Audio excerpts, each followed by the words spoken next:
माननीय मुख्याध्यापिका कापडणीस मॅडम, माझे सहकारी बंधू आणि भगिनी आणि शिक्षकेतर कर्मचारी आणि विद्यार्थी मित्रांनो, आज 14 नोव्हेंबर म्हणजे बालदिन।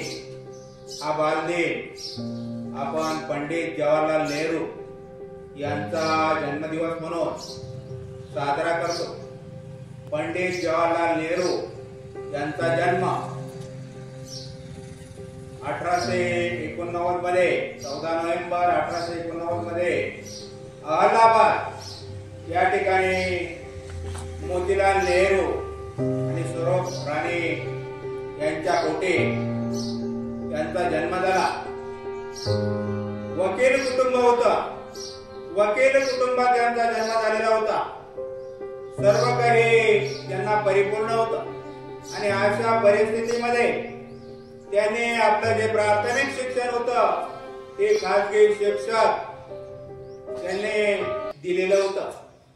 हे शिक्षण घेतल्यानंतर त्याने समाजामध्ये जो असंतोष होता, समाजावर होणारा अन्याय होता, अत्याचार होता, तो अत्याचार जवळून बघितलेला होता आणि म्हणून या अत्याचाराविरुद्ध त्यांना चीड निर्माण झालेली होती आणि म्हणून त्यांनी राजकारणामध्ये आपला प्रवेश घेतला।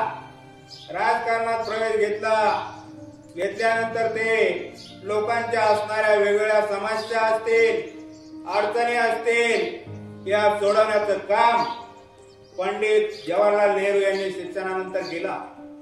यानंतर त्यांनी भारताचे पहिले पंतप्रधान म्हणून सन्मान मिळाला। त्यांचे असणारे अपत्य इंदिरा गांधी या सुद्धा कोण होत्या? त्यांनी सुद्धा पंतप्रधान पद भूषवलेलं होतं।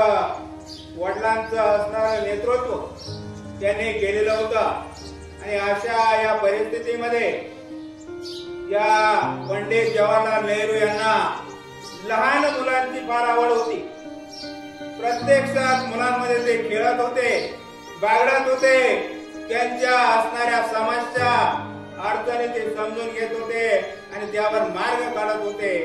म्हणून हा त्यांचा जन्मदिवस हा बालदिन म्हणून त्यांचा प्रसिद्ध आहे, साजरा केला जातो। अशा या महान नेत्यास माझा शतश प्रणाम।